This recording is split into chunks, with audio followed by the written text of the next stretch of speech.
A family vanished during a short hike in one of America's most remote national parks. No screams. No bodies. No clues.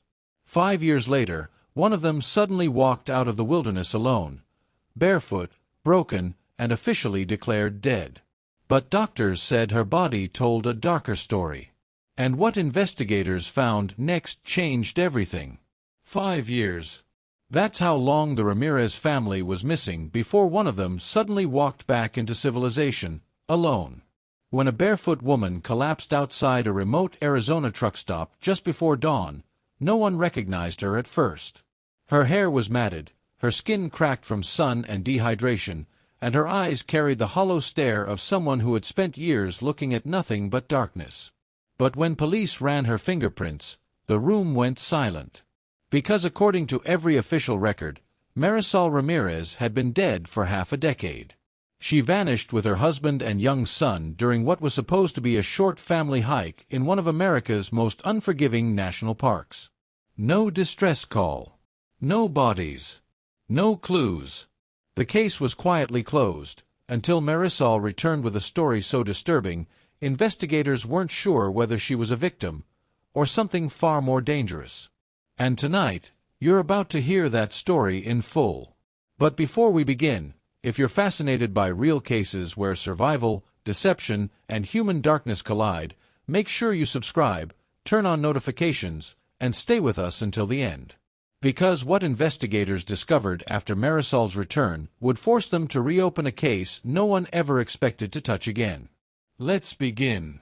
On the morning of April 14, 2018, the Ramirez family arrived at Big Bend National Park in Texas, one of the most remote and least forgiving landscapes in the United States. Marisol Ramirez, 34, was a registered nurse from El Paso. Her husband, Daniel Ramirez, 38, worked in logistics. Their son Leo, just 7 years old, had never seen a desert larger than a city park.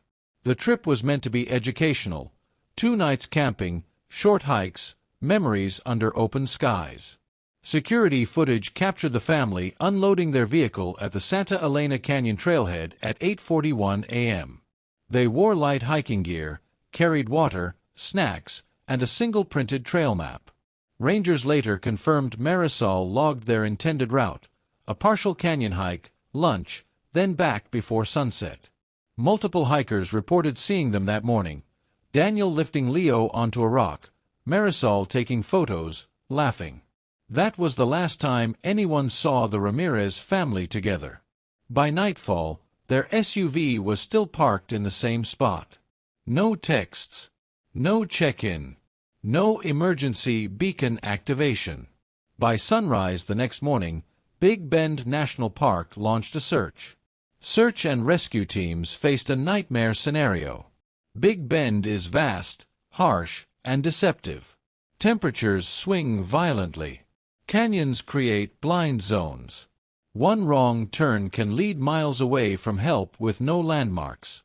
Drones scanned ravines. Helicopters traced the Rio Grande's edge. K-9 units attempted scent tracking, but the heat degraded trails within hours. No footprints. No dropped gear. No signs of struggle. On day 4, a child-sized sneaker was found near a dry wash, sun-bleached, torn, unidentifiable. DNA testing proved inconclusive. After 3 weeks, the official conclusion was grim. Presumed dead due to environmental exposure. The Ramirez case joined dozens of others, families swallowed by wilderness, never to be found.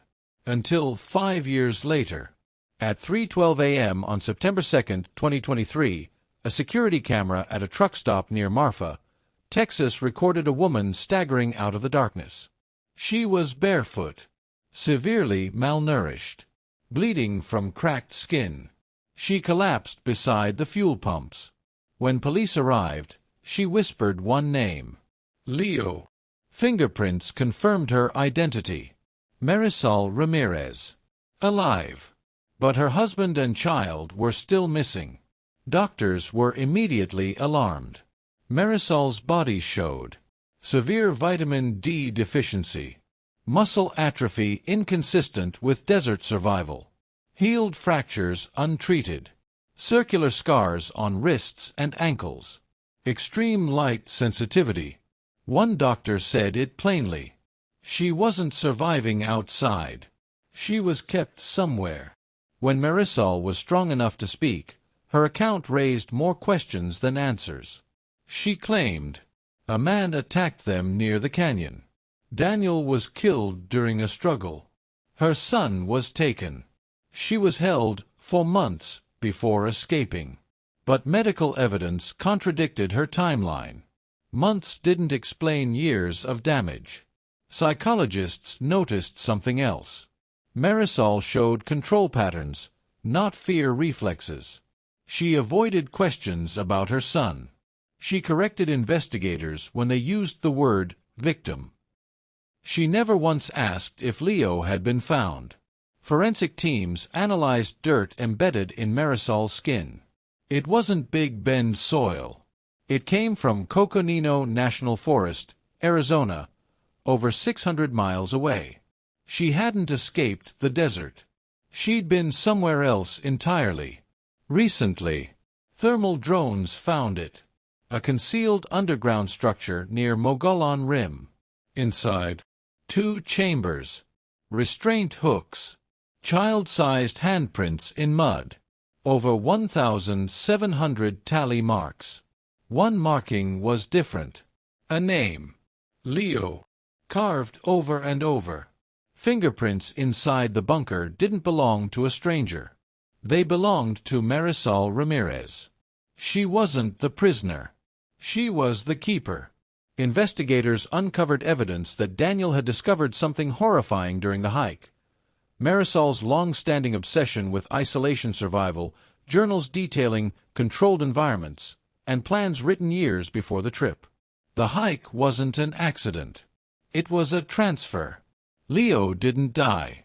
He was raised underground, conditioned, taught silence. And when Marisol walked out 5 years later, she wasn't escaping. She was abandoning the experiment. Leo's remains were never found. But a footprint, child-sized, was discovered 2 weeks after Marisol's arrest, near the forest's edge. Walking away, Marisol Ramirez was convicted on kidnapping, murder of her husband, child abuse, unlawful confinement. She received life without parole.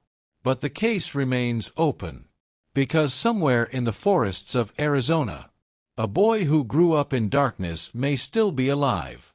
Cases like this remind us that the most dangerous predators don't always live in the wild. They sometimes bring the wild with them. The Ramirez case shattered assumptions about victims, survival, and the thin line between protection and control. A family hike became a long-term psychological experiment. A mother became something unrecognizable, and a child vanished into a silence we may never fully understand. If this story disturbed you, that's because it should. True crime isn't just about what happens. It's about what people are capable of when no one is watching. If you want more deeply researched, chilling American cases like this one, subscribe to the channel, like this video, and share it with someone who thinks they've heard it all. And let us know in the comments. Backhand index pointing right, do you think Leo survived? Backhand index pointing right, and if he did, would he want to be found? Stay alert. Stay curious. And I'll see you in the next case.